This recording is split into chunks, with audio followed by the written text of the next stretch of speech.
Hello, Cookbook friends. This is the 4th episode of the Cookbook Divas podcast.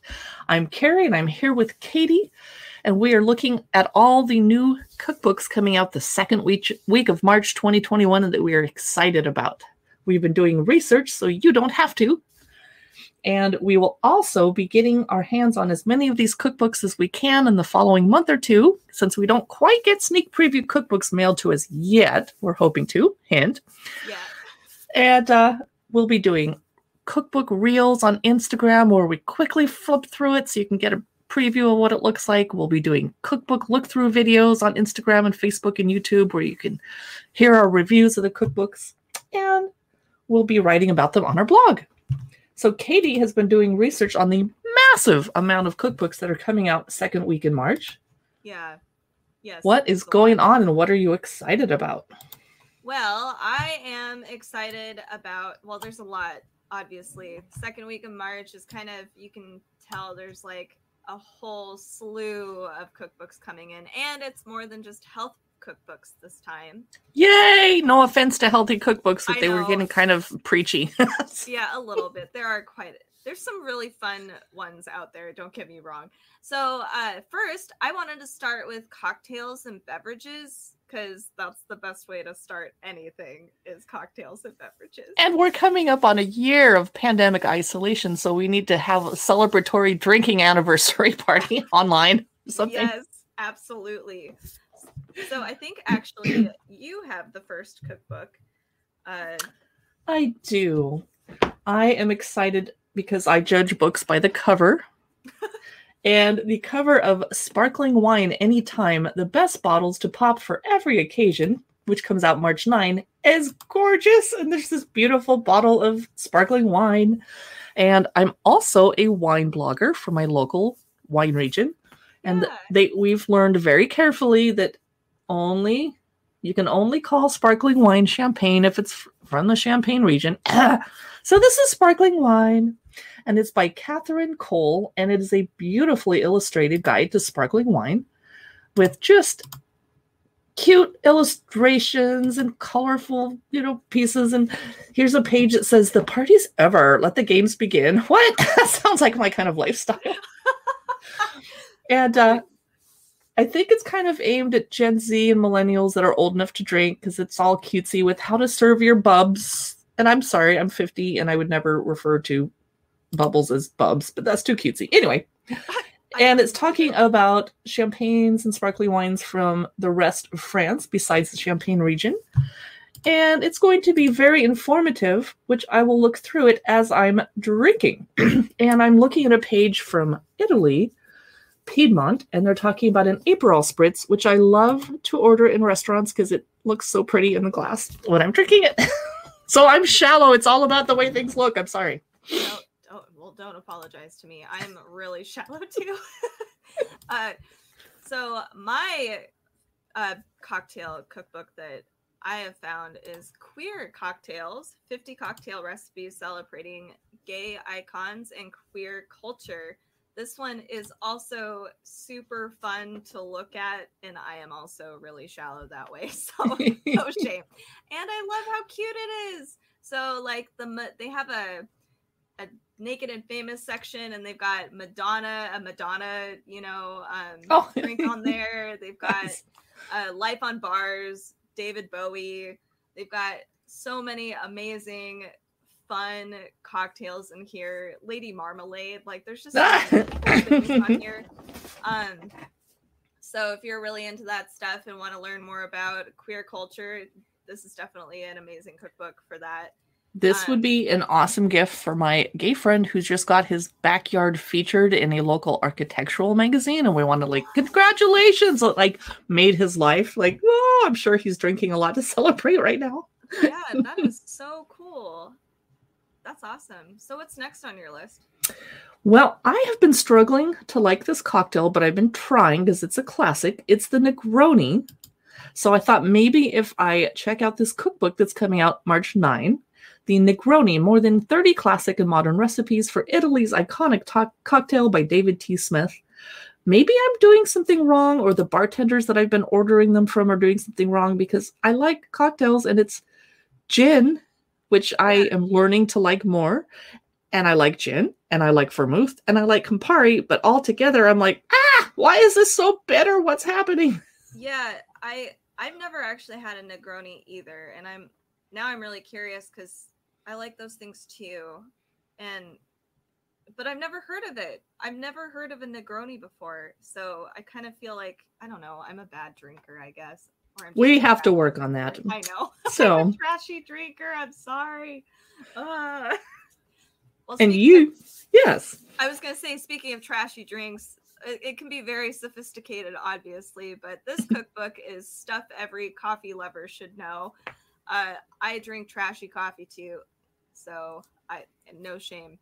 I have no shame. Anyway, this cookbook is really cool because it goes through like your coffee beans, coffee types, like how you can prepare coffee, which is obscene, especially as a Seattleite. We're obsessed with how our coffee is. I've never heard anybody else explain coffee so almost pretentiously like a Seattleite does. And my boyfriend just drinks it just black, and I can make it light or dark, or I don't even like coffee, so I don't know what I'm doing, but he drinks it happily every morning. And I'm like, that's weird, but he didn't grow up in Seattle. Oh yeah, of course. Yeah. Oh my God. And actually, so I've been guilty of like, I'll go to other states even. So I'll go to Montana and Oregon, I guess Oregon's a little better, but I'm like always looking for a coffee stand. And then I have to keep reminding myself, oh, it's not Seattle. There's not a coffee stand at every corner. So it's like panic mode ensues.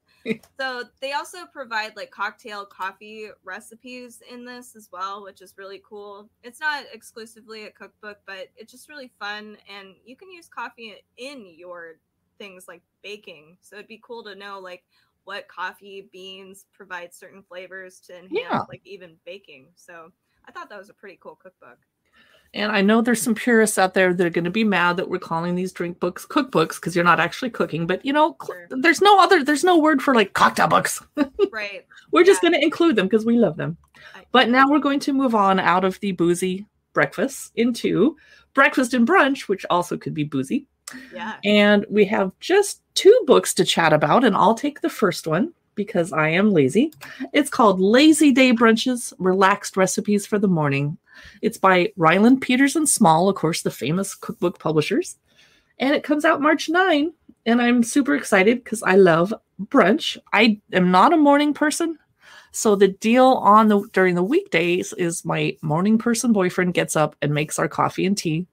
We'd chill out in bed for about half an hour watching stupid TV or the news or whatever. And then I got to get working. So he gets up and makes breakfast. So he's cooking 5 days a week. So that really puts pressure on me. Like, okay, on the weekend, he's been cooking all week. I will get up and make breakfast. Yeah. But I'm lazy and I'm not a morning person. So by the time I'm serving breakfast, it's really brunch. So I can use this cookbook to really up my game because I can't just slap some scrambled eggs and hash browns and toast and be like, there's your breakfast after he's been cooking for 5 days. So this one has like recipes for things I wouldn't think of serving, like an egg breakfast taco, chorizo cornbread. I would have to make 2 batches because I'm vegetarian, but he could have his chorizo cornbread and I could have the other one. Oh, wow. Anyway, and of course there's a recipe for the ultimate Bloody Mary with pickled celery. That's nice. I'm just going to open my existing Bloody Mary mix, throw it in a glass and start drinking it. But I'm lazy, so this is the perfect cookbook for me. Oh man, we have really good. One more brunch cookbook that Katie's going to tell you about. Yeah, it's Beautiful Brunches, the complete cookbook, over 100 sweet and savory recipes for breakfast and lunch. So this one's really interesting because they divide their cookbook into 4 really simple umbrella-y terms. So cocktails, sweet, savory, and then desserts. I kind of laughed because sweet and desserts I feel like are the same. Yeah.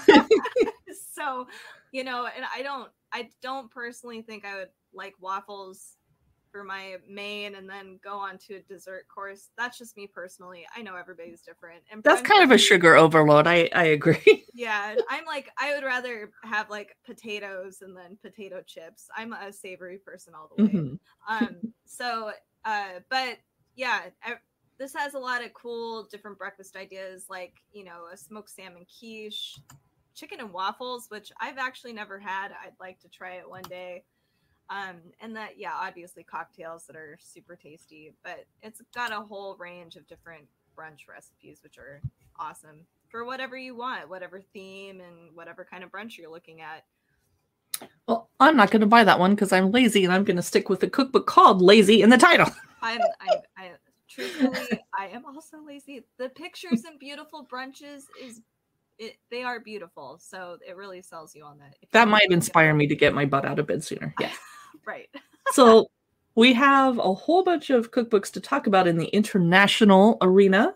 Yeah. I'm going to start off by the cookbook that so many people are super excited about, Jewish, a cookbook reinvented recipes from a modern Mensch by Jake Cohen. It comes out March 9, like everything else we've been talking about, widely anticipated. Mm-hmm. It's a fresh look on Jewish cuisine, and they kick in a few more than we're used to Middle Eastern flavors. Yay! Yes. I like to celebrate holidays with my Jewish friends. We have an agreement that if I invite them over to, like, maybe not Christmas Eve or Christmas Day with the family, but I'll say, hey, I'm decorating my Christmas tree tonight. You want to bring the kids over, let them throw some ornaments on, and I'll feed you guys? They're like, sure, as long as you come over to our first or second night of Hanukkah. I'm like, sure. So we've traded, and since our holidays often overlap in December, I will make them traditional Jewish foods as much as I can as a non-traditional Jew. So I am going to grab this cookbook so that when I'm able to host friends in my home again instead of outside in the backyard, hopefully I can make them some delicious things. Yeah. So Jake Cohen reinvents the food of his Ashkenazi heritage and draws inspiration from his husband's Persian Iraqi traditions to offer recipes that are, I'm just reading what the publisher says, that are modern and fresh. And I see the word bagel, and I see the word babka, and a roasted tomato brisket, which wow, and Iraqi beet cubby soup, yum. Yeah. So there's not a lot of vegetarian stuff in here, but I will be able to make it work. Yeah. No problem. And this is the #1 cookbook that pops up on any advance notice sheets or publishers or other book bloggers are freaking out. Like, this is the one to get. Everyone, this is a big deal. Yeah. So if you're interested in this cookbook and you're going to get it from your library, I would put your hold on it now because you're going to be waiting for months. Absolutely. Yeah. And if it's that important to you, you'd probably need to buy it. Yes. Yes. The cookbook that also is widely anticipated, also coming out March 9th, is Sushi Party, Kawaii, Sushi Made Easy. Ooh. So I was looking through this as a person that just loves Japanese cuisine and sushi. I cook a lot, but I can't, for some reason. It's got to be my hands. I can't roll a perfect sushi roll. It's pretty sad. But this cookbook illustrates every technique you need for making the cutest sushi, like rolling techniques, the cutting like little individual pieces to make all your cute little sushi parts, and just like so much work, but so worth it when you're done. It is. There's only 55 recipes, which is fine, because I think once you learn, this is more like a technique based cookbook. So now that if they're going through all these techniques, then you'll be able to kind of create your own adorable, sushi creations, which is super fun. And one thing also, because again, visual learner here, the book is color coordinated for like difficulty level and just, where you're at the book. So if you're kind of going through the book in some sort of like easy, medium, hard, which I will probably do while I'm approaching this cookbook, it's just easy to navigate. Did they use colors like they do at Conveyor Belt Sushi, where the green plates are $1 and the stuff with expensive fish is $5, so it's purple? I didn't even think of that. Yeah, it is a little like that. I think it's cute. Well, around here, we love looking through baking cookbooks, whether or not we actually bake. And I'm excited for Torta, della Nonna, a collection of the best homemade Italian sweets. Yay! Yum. The author is Emiko Davies, who also came out with Florentine, which is coming out soon. And their past books include Aqua Cotta and Tortellini at Midnight, which I need to grab because I've never seen it. And now I want to look through it. Oh, book for lovers of Italian cooking. And who doesn't like Italian desserts? First of all, who doesn't like dessert? Well, Katie and I are both kind of savory people, but I will eat dessert, especially on Valentine's Day weekend. Oh, yes. Yay! Yeah, me so, too. Of course, there's a lot of amaretto flavors. They teach you how to make chocolate flan, amaretti flan. I'm not a fan of flan. It's so gooey. But also things that are more like snacks to go with wine. Rosemary and sultana buns, sweet breadsticks, biscuits, which they don't mean cookies like English people do, but they don't mean biscuits like we mean. It's more like biscotti and harder texture, and something made with polenta, which sounds really boring. Sorry. And frozen treats, which is a nice category too for summer coming up. Milk gelato, plum sorbet, and I don't know how to say this word, Gianjoha. How do you say that word? Man. A semifreddo. Anyway, so that is Torta della Nonna coming out on March 9. What's your next international cookbook? It is Mr. Zhu's in Chinatown, recipes and stories from the birthplace of Chinese American food. Which Chinatown is it? San Francisco or New York? You know, I mean, every city has one. Right. Yes. It's in San Francisco. Okay. Why do I want to say Master Zhu? Mr. Zhu is a Michelin star chef who owns Mr. Zhu's in San Francisco. And it's pretty famous restaurant. I wish I lived in California so that I could try it. Oh God, I would love to try this. I only ever went to one Chinese restaurant in San Francisco when I would visit my friends, and it was the Empress of China, and it's one of those places that's kitschy, cool, and you just have to go there, and it's touristy, so it was amazing that my local friends wanted to go there, but it was more of an American Chinese place, so I didn't really get to try, some more authentic food. Yeah. So he definitely does traditional Chinese cuisine, but there is still that American twist. I don't know why we have to always have this American twist, but this cookbook is really cool because they do offer a variety of things he serves in his restaurant, but also just new recipes. So obviously, like orange chicken wings are in here. I have a thing for orange chicken. I think it's super tasty, but it just looks more authentic and clean. I hate saying that, cleaner than some, it's not Panda Express, obviously. Sorry. Yeah. No offense to Panda Express. Yeah. Salt and pepper squid is another thing that's offered. Ooh. There's this beautiful fish, Taiwanese style eggplant, which that looks super tasty and beautiful. The colors in this cookbook are really bright and vibrant. The book itself is it's got gold leaf for the actual text. It's just a sturdy book. It's something you're gonna probably carry with you for a really long time. It should be on your bookshelf. It's just a beautiful book, I think. So that's kind of Mr. Zhu's Chinatown recipe cookbook. Now we're going to move into American regional cookbooks, or just American in general. And Katie has been doing research on these. What's coming out in that realm? Well, so there's this cookbook. It's called Southern Keto, Beyond the Basics, More of the Easy Comfort Food You Love. So, why did you have this heavy sigh? Well, I'm not a huge fan of keto. I'm sorry, guys. No offense to anybody that does keto. But I was trying to stray away from, there's so many keto cookbooks that came out in January, and I was trying to not add because it's a constant thing, keto cookbooks. But this one is really cool because it's very niche. It's, it only talks about Southern cooking, which is, I feel very carb heavy. So finding ways of, eating keto and eliminating all the bad carbs that you need, I think is actually really useful, especially if you are somebody that loves keto.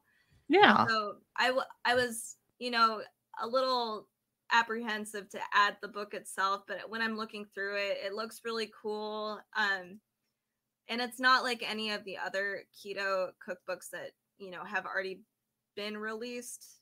So it's very specialized. And if you like American food and, you know, you want to kind of stick with that and you're really scared to kind of try keto or adjust your life, I feel like this will be a really good transition for that if you're wanting to try keto and you're stuck on the American diet. So that comes out March 9th. So it's exciting. So the next book I wanted to talk about is by Phoebe Bailey, and it's an African-American cookbook exploring Black history and culture through traditional foods. And I'm not sure why it didn't come out February, Black History Month, but maybe just, you know, publishers have these dates and they stick to it, you know, whatever happened. Yeah. But this is a really important cookbook. And it's 400 soul food recipes, including appetizers, desserts, main dishes for all times of the day, plus the history behind them. And of course, lots of photos and illustrations and some historical photos. And the specialty here, or what makes this so intriguing, is the recipes are contributed by many contributors, many of whose ancestors participated in the Underground Railroad. And the recipes, like they really did their research and call up your grandma and ask what your great grandma made, et cetera, et cetera, et cetera. So it's really, really historic too. And we're going to learn a lot. I don't know much about soul food because I'm a vegetarian, so I wasn't eating a lot of collard greens with ham hocks, but I do eat collard greens and I love cornbread. So some of the recipes, for example, are of course fried green tomatoes, 14-day sweet pickles, yogurt and chive biscuits, sweet potato pie, which we've all had and enjoyed, cornbread sausage stuffing, smoked turkey and black-eyed peas. Well, I love okra. I love black-eyed peas. I think I like soul foods, just not the meat parts of them. Right. So I'm looking forward to that. And Phoebe Bailey has a congregation in Lancaster, Pennsylvania. So, of course, the Quakers and the Amish and Mennonites that used to live there back in the day helped with the Underground Railroad. Wow. Because they were anti-slavery. So this is going to be really, really educational too. So that is an African-American cookbook exploring Black history and culture through traditional foods by Phoebe Bailey. Awesome. What's next on your list, Katie? Well, this cookbook is really hilarious, and I didn't really know where to stick it. To be honest, it's the Frosting University Kitchen Workbook, an absurd but serious cookbook, coming out March 13. Well, it is certainly absurd. The cookbook is entirely illustrated with these, I feel like, so they remind me of old English manuscript cartoons that the old monks used to put. I gotta look this up. Because it's like I feel like it's like a modern day twist on that because they're so ridiculous looking and like, yes, it is an absurd cookbook. But it is it's charming. I don't know. For some reason, it's weird. It's charming. For those of you that are listening to this podcast in the car, when you get home, just go on Amazon and look at the cover of the Frosting University Kitchen Workbook, because you're going to be like, what? Right. Yeah. I was like, what is happening? So, okay. So it says to take it seriously. So the menu options in this are, you know, we've got like a roast chicken, chicken soup, pasta bolognese, creme brulee, meatballs. So it's like little staples, I guess, like classics of classical dishes. I'm not sure what really kind of it feels very English to me. Like it's got like an English twist to everything. Like Monty Python illustrations. Like what was this person smoking when they made this cookbook though? They do provide gluten-free and vegan options, or at least say that whether or not it's gluten-free or vegan for these. And it actually seems like most of them are, all these recipes, which is really nice. They also have some kind of helpful tips throughout the recipe book, like color coordinating, like how to actually prepare everything and breaking it down in a very methodical way. So I don't know if you've got a friend who's really into this kind of dorky. Dorky. I love it. It's that's why I put it in here because I think you just need to go look at it because it is a little silly, but it's kind of fun in its own way. What's on your list? Well, I have a more serious cookbook to talk about now. It is called Cook Together, Eat Together. Comes out on March 9. Surprise, surprise. Yes. It's by the University of Kentucky Cooperative Extension Service, Family and Consumer Sciences Extension. That sounds boring, but it really pulled me in because it's designed to help families enjoy more home-cooked healthy meals, which we're all eating at home more. We're still in quarantine until we get our vaccines, la, la, la. So that's really important. Yeah. And they're encouraging people to gather around the dinner table with loved ones, not just take your dish into your room, shut your door, and eat in front of your computer. Yeah. They didn't quite say that. I added that editorially myself. So it has 52 recipes, a shopping list section, and really trying to improve the quality of everyone's life. And so they provide a toolkit for lifestyle changes like budgeting tips, which I need because I don't go to the store very often in person. I'm just being safe. But even when I'm ordering food online to be delivered to my doorstep, I'm impulse shopping. No, stick to the budget. Oh, man. Yes, I do that too. And preparation tips and tricks that help reduce mess, ideas to use leftovers, etc. And icebreakers for starting fun conversations around the table. So that was Cook Together, Eat Together. Awesome. What's next on your list? I don't know why I'm getting all the funny, ridiculous cookbooks. I did it myself. Because you're kind of funny and ridiculous, but I say that in a complimentary manner. I know. Well, okay, this cookbook is called Jerkin' It, a forkin' funny and mouth-watering barbecue cookbook that will leave meat lovers stuffed and satisfied. Thank you for enunciating that so carefully. You are welcome. It's the theater kid in me. So that comes out March 9th. It is obviously filled with innuendos. Like it's not just the cover. It is I think it's pretty much every recipe in here is like an innuendo. If you're that kind of person, which I think we all are secretly, yes. If anything. So like, for instance, they have like a huge sausage party. Oh, geez. I know, it's ridiculous. Finger licking Franks and beans, fully loaded juicy wieners, like just ridiculous. Sorry if this is too much. Maybe we should have put a little warning. Anyway, so that's kind of the cookbook you're looking like. That's what you're going to be seeing throughout this whole cookbook. It does have 50 exclusively like grilling recipes, so it's not really vegan, vegetarian friendly. It's filled with. It sounds like a great gift for my dorky friend John in Wenatchee. Right? Be or just like happy birthday. Exactly. Right. For any of your loved perverted friends, this is the perfect cookbook for them. So yeah, what's next on your list? Well, we're gonna get back to being serious. Yes. We are looking forward to Food Between Friends, a cookbook by Jessie Tyler and Julie Tanis. Comes out March 9, like everything else here. Ooh. Best friends, Jessie, star of Modern Family, which is a show I don't watch, but I think you do. No, I actually don't. Oh, I have a lot of friends that do. And his recipe developer friend, Julie, pay homage to their hometowns as they whip up modern California food with Southern and Southwestern spins in their cookbook. Yay! Yeah. They started a blog a while back, which I never ran into. And this is funny. The publisher says they cook up delightful food spiced with fun stories pulled right from their platonic marriage. Yes. And they're laughing on the cover, making things look fun. The recipes that I'm interested in, Hatch green chili mac and cheese. I would totally make that today. Little grits soufflés. That sounds super fun. Mm-hmm. There's no Amazon look inside the book preview, so don't know what else to tell you. But California meets Southern and blends with Southwest is totally familiar to me because I grew up in Southern California. But I took a long time to come around to liking like peppers and onions, so I didn't eat a lot of Southwest food because it was peppered with that kind of stuff. Yeah. Now we're going to finish the podcast by talking about baking cookbooks, everyone's favorites.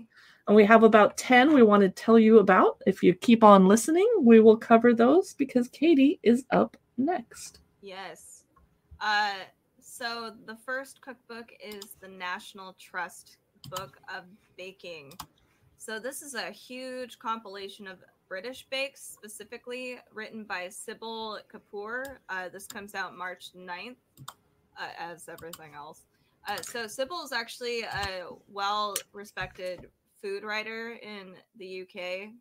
This does kind of require a higher level of like knowledge of baking. Uh-oh. Yeah. I'm screwed. Yeah, but it goes through a lot of the classics, like you've got Chelsea buns and tarts and, you know, those kinds of things. Yes, like this easy leek tart sound, it looks really good. And it actually doesn't look too hard. It looks like you just have to learn how to make a puff pastry, which is pretty, you know, obviously for tarts, and then simple ingredients. But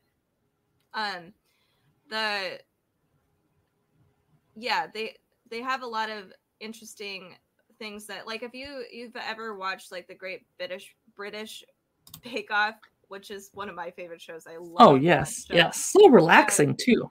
Yes, and you see all these amazing things that they come up with, or even when they've got a prompt where it's like, yeah, you've got to make this Victoria cake or something, and I know that, or Victoria sandwich.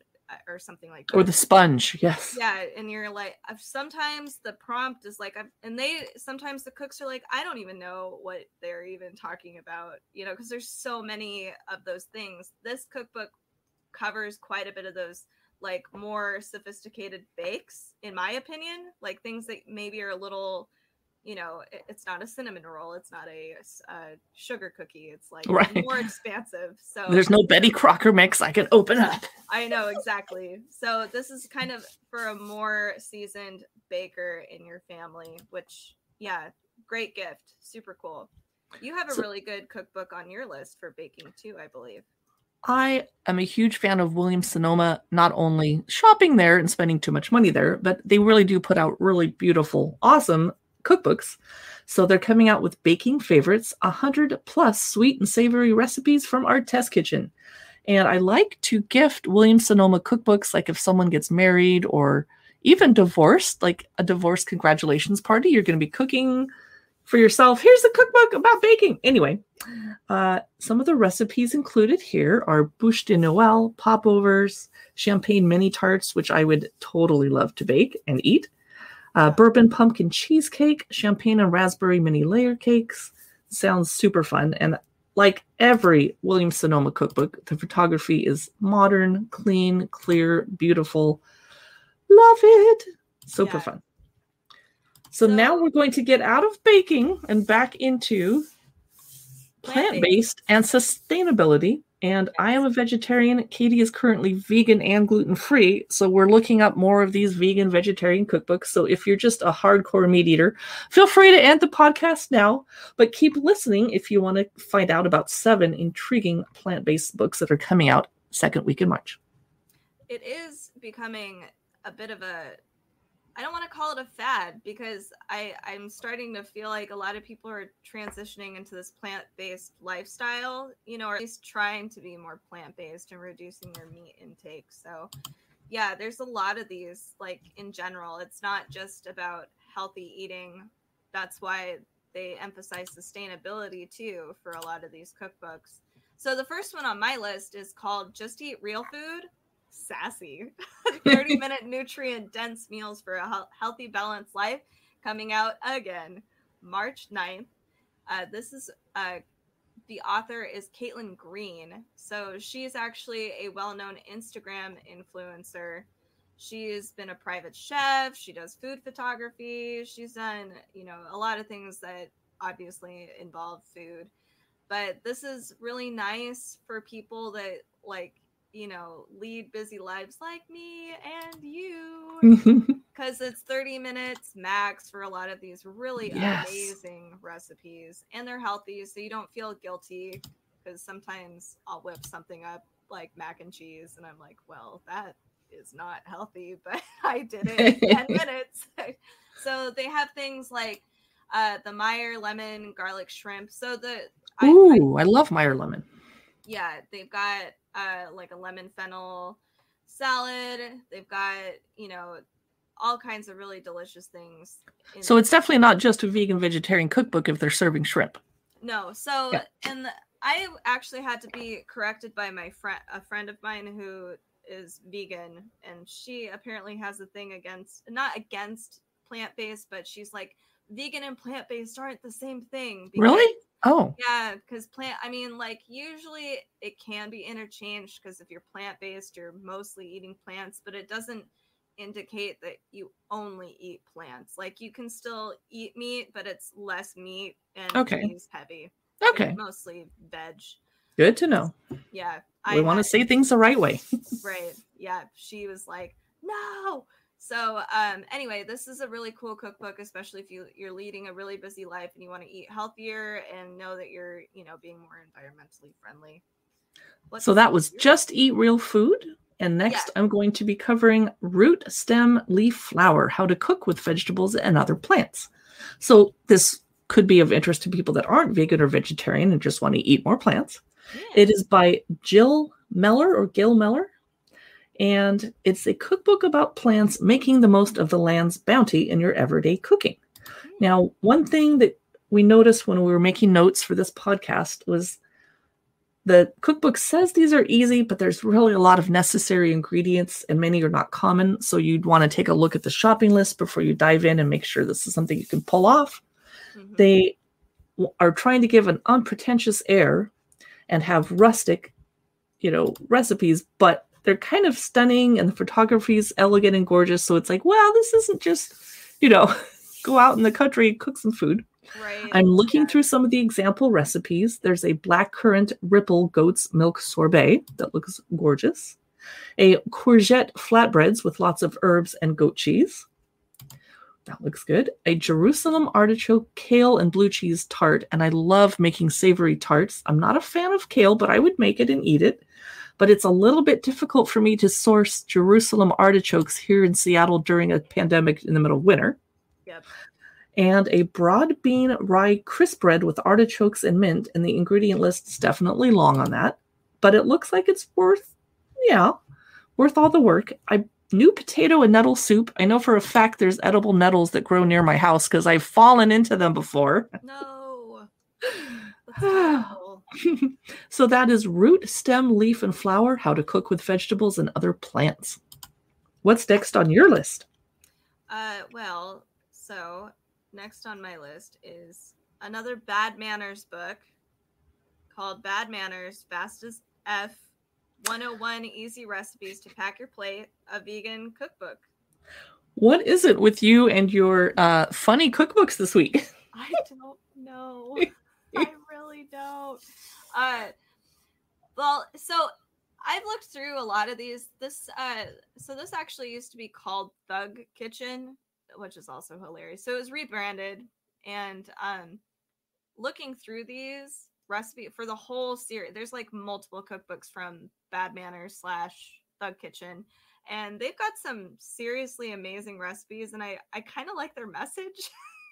It's basically like very aggressively telling you eat better, and like we need to be better to our planet, to our bodies, to each other, and just like, that's nice. We do. Being really aggressive about it, but whatever, it's fine.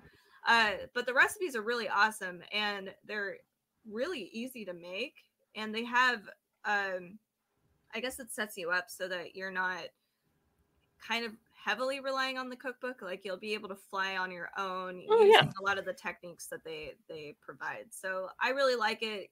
And also, if you're just kind of sometimes I get really bored from reading people's like, oh, this cookbook's so great, I love it, and I'd rather just have a really honest, like, this is amazing as F, recipe. I'd rather, sometimes it's nice to have something a little refreshing. If you're like me that likes, vulgar language, then this is obviously a really hilarious cookbook for you. What's next on your list? That was Bad Manners, Fast as Bleep. Yep. So the final cookbook I'm going to talk about today is the Forager's Kitchen Handbook, foraging tips and over 100 recipes using what you can find for free. And I'm really interested in this because, like I just mentioned about nettles near me, I live near the woods.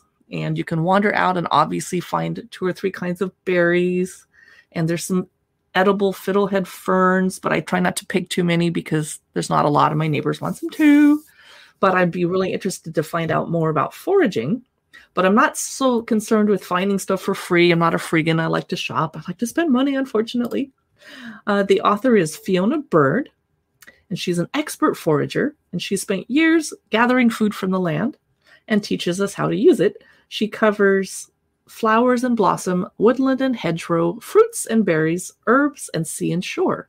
And I'd never thought about foraging on the shore.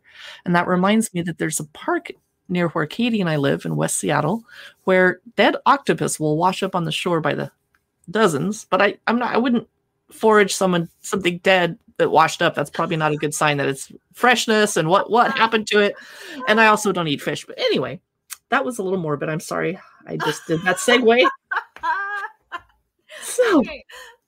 So some of the nice, pleasant recipes in her book are honeysuckle jelly, quince and wild thyme sorbet, sea lettuce madeleines, wild hazelnut shortbread, and carrot and clover cake.